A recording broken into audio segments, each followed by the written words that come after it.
I'm on a quest to see the rarest breeding warbler in the United States that was once almost extinct, the Kirtland's warbler.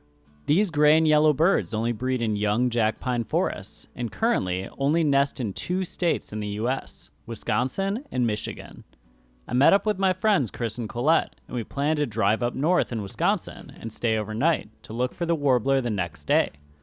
On the way, we stopped at Buena Vista Grasslands to try and find some other rare birds that had recently been seen there. So I'm on a trip to central Wisconsin with my friends Chris and Colette to find one of the rarest warblers in the United States, the Kirtland's warbler. And we're actually stopping to see, hopefully, another rare bird first, which is the greater prairie chicken at Buena Vista Grasslands. But we stopped at this pond because there's some Hudsonian godwits hanging out and they're still out there. So we're going to check them out for a bit, check Buena Vista out, and then head up to find the Kirtlands tomorrow morning. Out in the fields were flocks of Canada geese and sandhill cranes, along with the beautiful Hudsonian godwits, and a group of our target birds for this stop, the greater prairie chickens. So there's actually 3 godwits out there, and they're very elegant birds with those really long bills, and the Hudsonians are a really nice bright orange. And then we actually did have some chickens way back. I think they may be coming in to get a drink, but apparently this is by a lecking area. So they're just hanging out, so that was a great bonus while getting the godwits too. Buena Vista Grasslands is home to the largest concentration of state-threatened greater prairie chickens in Wisconsin. In the spring, males display on areas called lecks, where they strut, stomp, jump, raise feathers on their heads, and inflate orange air sacs to impress females. At Buena Vista, you can actually rent blinds to see the incredible displays. During our trip, our views were strictly long distance, but we were still able to add them to our list, along with the rare Hudsonian godwits.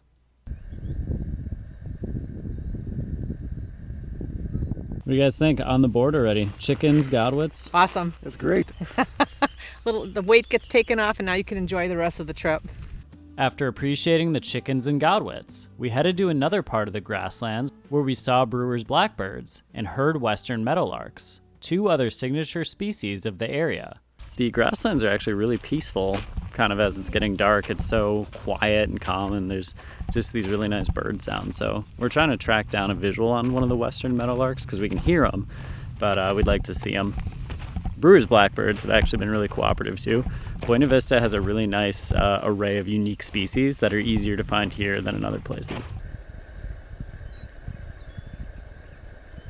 After a bit of searching, we were able to locate one of the meadowlarks perched up and singing.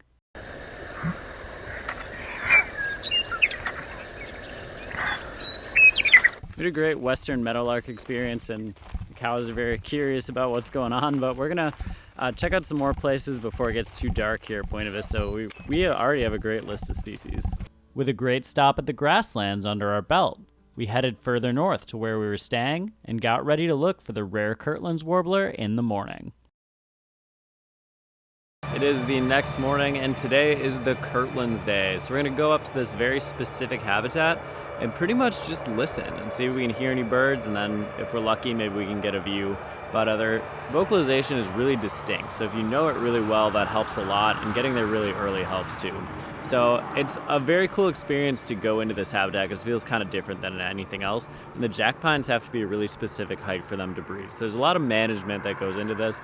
I believe they also trap brown-headed cowbirds because they're brood parasites. They'll lay an egg in the Kirtland's warbler's nest, then they'll outcompete the warblers. So they are doing some management for that too. So a lot goes into protecting these birds. We headed to the very specific habitat of the Kirtland's warbler, which includes large stands of jack pines between 5 and 15 feet tall. In this habitat were many different and interesting species of birds to observe.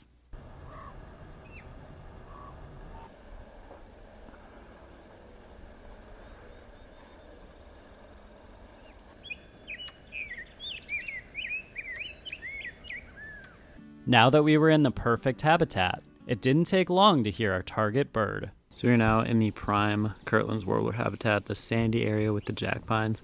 And there actually is one singing right across the other side of this trail. So we're gonna see if we can get a view, but it is really neat to be in a special habitat. There's also a bunch of ravens hanging out, which is cool too. This is just such a special place. We ended up hearing multiple Kirtland's warblers, but weren't able to get a visual on one, making us feel like we might have to leave without seeing one of these interesting animals. So we've actually heard a couple Kirtland's warblers in here, but we have not gotten a visual on one. So we are just kind of walking this trail, seeing if one pops up to sing. Something that's interesting about them is they're actually ground nesters. So they make their nest very low. So I've never actually seen a Kirtland's warbler nest in here, but presumably they are nesting every year, which is cool. So hopefully one pops up and sings, we can get a nice view. After a lot of walking and patience, a cooperative Kirtland's warbler popped up right in front of us and gave us incredible views.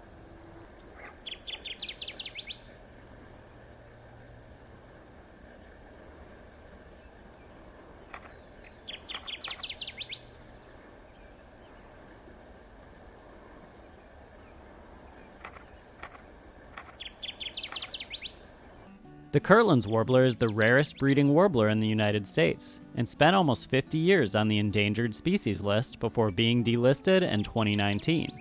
More than 95% of the Kirtland's warbler population breeds in Michigan, but in 2007, they began nesting in Wisconsin and Ontario, Canada, after habitats started being managed for them. The effort was a collaborative project between many federal, state, and nonprofit organizations, and included timber harvesting, planting, prescribed burns, control of the brood parasite brown-headed cowbird, and more. Since the first Kirtland's warbler nest was documented in Wisconsin in 2007, they have been returning to the area every year. If you visit these habitats, it's important to be respectful of the breeding birds by not using playback or going off of trails or roads and disturbing their nesting habitat. So we just kept walking the trail, and I think we just had like the best Kirtland's warbler experience ever. There was a male up and singing, and it just kept singing. It was a really great view, and then another male actually chased it off. So looks like a little competition going on, but that was great. That is such a pretty warbler. Bands on the legs, because of course they're researching and monitoring them, but it is still singing really loud out here. Just when we thought it couldn't get any better, one of the warblers reappeared and gave us even better looks.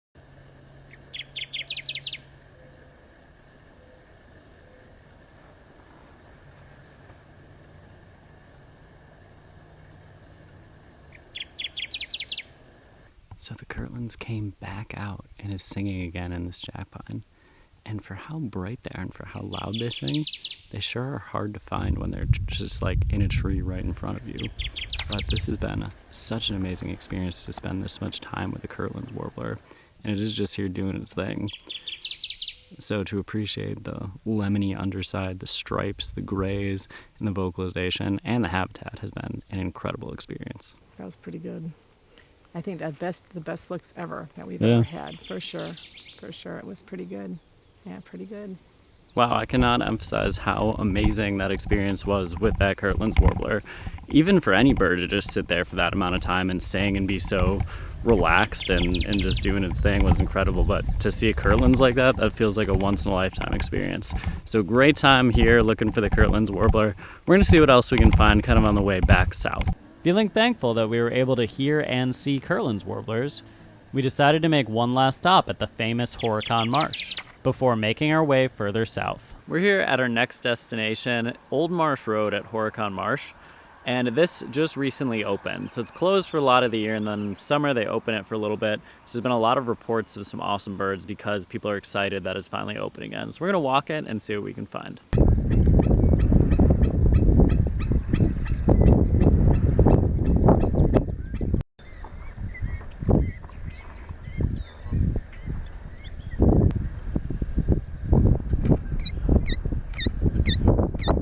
A bunch of yellow-headed blackbirds out here, and they kind of sound like a dying cat. But it's really nice to see them. I do enjoy hearing them, even though their call is not the most pretty. But there's a bunch of people over here looking at something, so I think that's a good sign that it's like an ibis or, something interesting to look at. On Old Marsh Road, there was a glossy ibis, as well as a red knot, which are both rarities for the state. Thankfully, other birders were more than happy to help point them out to us. Ran into another birder who helped point out the red knot and the glossy ibis out there. So those are two really good birds, and Old Marsh Road is a great place to check out at Horicon.